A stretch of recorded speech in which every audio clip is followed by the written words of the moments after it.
mystic experience of St. John, St. Paul, St. Augustine, Meister Eckhart, St. Bonaventura, St. John of the Cross, St. Teresa of Avila, etc.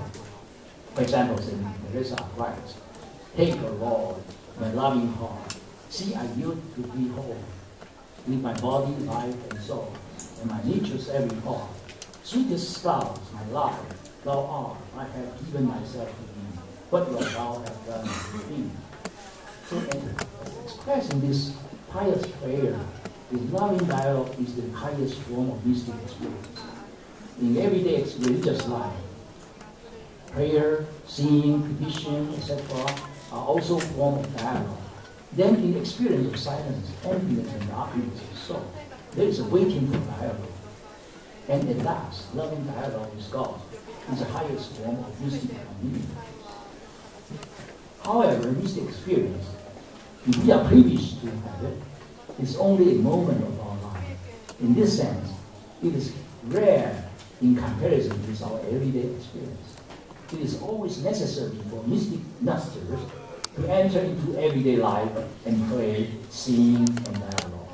This is to say that mystic experience begins from human everyday experience of dialogue and achieve its highest form in loving dialogue with the ultimate reality, and at the end, it has to enter into dialogue in the everyday life world.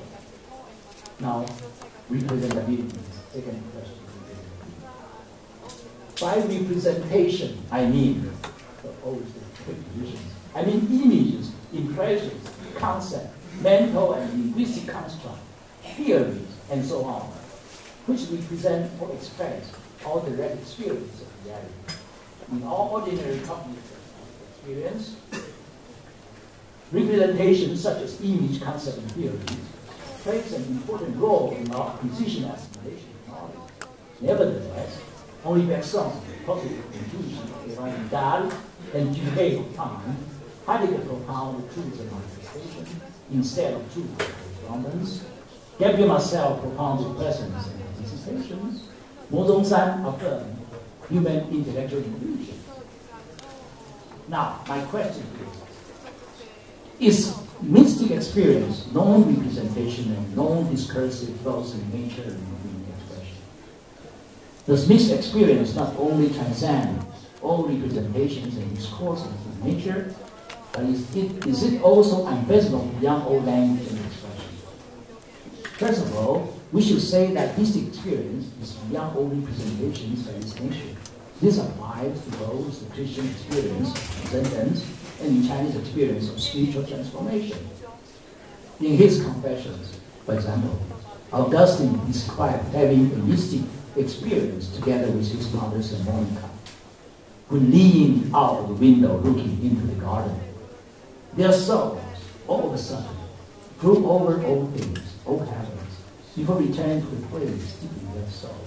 He writes, I quote, "While we were in class talking of his wisdom and panting for it, with all the effort of our heart, we did for one instant attend to nothingness. Then almost with a sigh, we turned to the sound of our tongue in which the word has both beginning and ending.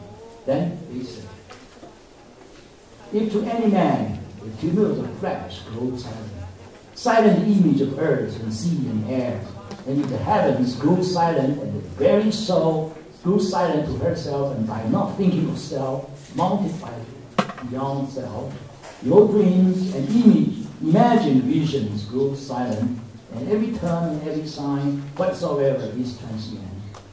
They all grew silent, and in their silence he alone spoke to us, not by them, but by himself." So what Augustine described to us is the fact that in the mystic experience he shared with his mother, their souls transcend all bodies, earth, sea, air, heavens, dreams and images, etc., all kinds of representations, and for one instant of spiritual concentration, he attained the wisdom of God, who is beyond all representations or languages. But as soon as human language returned to him, almost with a sigh, they could say out loud that everything is silent, and he alone spoke to us. In this description of St. Augustine, mystic experience is not exclusive expression through language. The Chinese concept of spiritual transformation can be illustrated by a story that Zhuangzi tells right at the beginning of his book, the Zhuangzi, about the transformation of fish into a bird, which then flies up into the sky. Nevertheless, the fish and bird still rely on water and wind. However, an authentic human person could arrive unconditionally the spiritual state on playing in union with the infinite Zhuangzi life. He was familiar with this story. Nevertheless, I believe in the northern sea, there is a fish called kun. I do not know how many thousand li inside. This kun transformed into a bird called a kun. Its back is I do not know how many thousand li in breadth. When it's moved, it flies, and wings obscure in the sky like clouds. As the one who is chariot upon the eternal witness of heaven and earth, driving before him the changing elements as he teemed to roam through the realm of the infinite. Upon Christ then was such a one he can. So by the parable, using the metaphor of fish and bird, Zhuangzi is saying that life is a process of transformation, not only from small to large, but also from low water to high air. Thus, the fish kun, being free in water, evolved into a bird kun, being free in the air. They enjoy merely conditioned freedom. Only when one is playing in union with the infinite and following its rhythm of manifestation in the realm of being and becoming, does one have an unconditioned freedom. Zhuangzi sees human beings as born free in a process of spiritual transformation. At the end, they can attain the unconditioned freedom in mystic union with Tao and infinite. So although the above mystic experiences, cases, for example, transcend all representations, they can still be expressed by language or deeds. This is illustrated by St. Augustine says, then almost with a sigh, we turn to the sound of time in which a word has both beginning and ending. And what Zhuangzi talked about such experience in terms of metaphor, or elsewhere what he termed as 无道之道, the unsayable saying. So mystic experience itself to be experienced that surpasses all kinds of representation, given that it is a moment of being in union with the ultimate reality. However, this experience does not exclude representation. On the contrary, either before or after the occurrence of a mystic experience, some representation, especially symbolic ones, could serve as a mediation between ordinary experience and mystic experience. The denial of representation is only a response to the necessity of surpassing representation in pictorial and iconic form, but does not signify thereby that mystic experience excludes any representation. So according to all mystic thinkers, it was necessary to surpass representation in order to have mystic union with God. However, to surpass representation does not mean to exclude representation. In fact, pictorial representation such as icons and oral representation such as sacred music may serve as mediation between human everyday experience and mystic experience. In the case of music, when we listen to religious music such as Gregorian chant, or masses, and requiem by Mozart, Brahms, Bruckner, etc., we are inspired by a passionate longing for a divine sphere, even to the degree of experiencing divine reality at a certain previous moment. Indeed, it is clear that mystic experiences accompany representation. The human soul can even come to attain the mysterious mystery through a dynamic creation of symbolic representation, the surpassing of representation and the attainment of experience may be achieved through the use of symbolic representation. The unfathomable richness of mystic experience may even be expressed by using symbolic representations in ways similar to that of thought concerning reality. So, thought contemplates reality.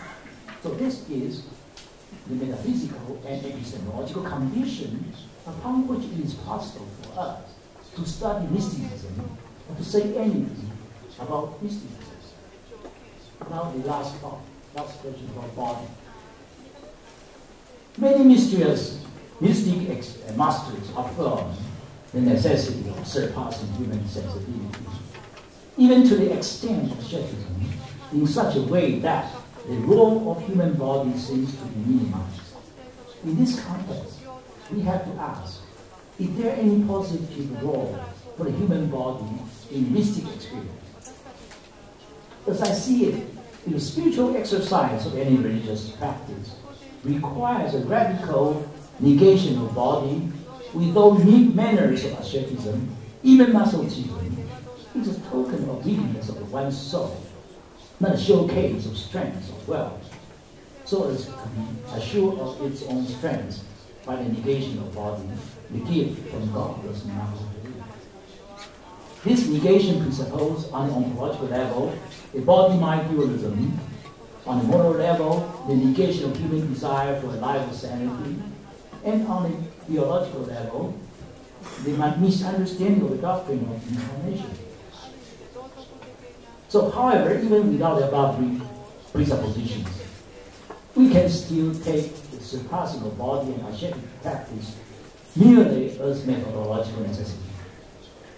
On this point, St. John the Cross seems to hold a more balanced view. He writes, I quote, "One dark night, fiendish love, urgent longing, the sheer grace. I went out unseen, my house being now all still." In Ascent of Mount Carmel, St. John the Cross explains this stanza in the following way, I quote, "In this stanza, the soul desired to declare in a summary fashion that it departed on a dark night, attracted by God and enkindled with love for Him alone. All this deprivation is wrought in the purgation of the senses. That is why the poem proclaims, for the soul departed, for the house was still, for the appetite of the sensory part was still and asleep in the soul, and the soul was still in bed. One is not free from the suffering and anguish of appetite until they are tempered and put to sleep." So, end of quote. St. John of the Cross does not hold the position of body-mind dualism, as we can see clearly in this work. The appetite of the sensory part was still and asleep in the soul, and the soul was still in bed. So here the metaphor of sleeping gives us an impression of body-mind harmony, although not without some tension between the two. The necessity for purgation of the senses and surpassing of the body constitute merely a methodological necessity in order for the soul to be free from suffering and from the anguish of fulfilled appetite, not at all an ontological position. In this mystic experience, there is no discrimination of a detestable body from the pure soul. On this point, Taoist spirituality is very similar. On the one hand, it emphasizes the bracketing together of all of kinesthetic and perceptual activities, intellectual reasoning and conceptualization, social norms and values, etc. But on the other hand, it is a spiritual practice beginning with the control of body, posture, and breathing, in order to diminish one's desire and prepare for intuition of the essence of all things. In chapter 10 of the Tao Te Ching, also clearly describes the procedure leading to first intuition of the essence. But first, can you keep your yin, your hun, your spiritual soul, and po, your bodily soul, unified in embracing the one with that, without letting them be separated? First step. Second step, can you concentrate your qi, your vital force, and reach the highest degree of suppleness, like a needle? And the third, can you clean and purify your speculative mirror so it becomes spotless, then you have intuition into the essence of the pure mirror. Then you have about loving people and serve the heaven, etc. the universe. Also, I remind you that in chapter 55, you have the word 以身观身, to see the essence of body by letting body be itself, letting be, to see the essence of body. So, seen from the above, the surpassing of bodily and sensory functions has only a methodic status without any necessity to refer to ontological realization. If the surpassing of bodily sensations and movement could be used as a method, the return to an affirmation of body movement could also be seen as a method.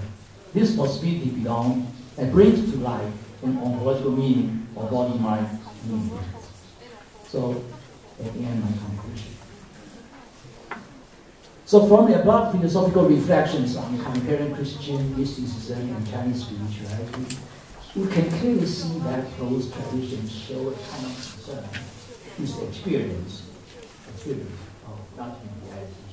They share the idea that mystic experience, in its emptiness and darkness, is not a totally silent experience without any possibility of dialogue. On the contrary, mystic experience begins with dialogue, climaxes in loving dialogue, and should return finally to dialogue. Moreover, mystic experience can be achieved by surpassing all representations, but they do not exclude representations, which may make ultimate reality accessible to human understanding. For both traditions, symbolic representations not only prepare for the advent of mystic experience, but they also express this experience, and thereby leave some traces behind that other people may follow. Also, mystic experience needs not deny the body and presuppose a dualistic body-mind opposition. The negation of the body has only status of the method, just as the positive use of the body is a method when it performs meditation and rituals and rites. So my analysis attempts to make mysticism and spirituality compatible with reason in a broad sense. They become reasonable human practices and experiences that are not in the least irrational. Christian mysticism and Chinese spirituality are deeply related to our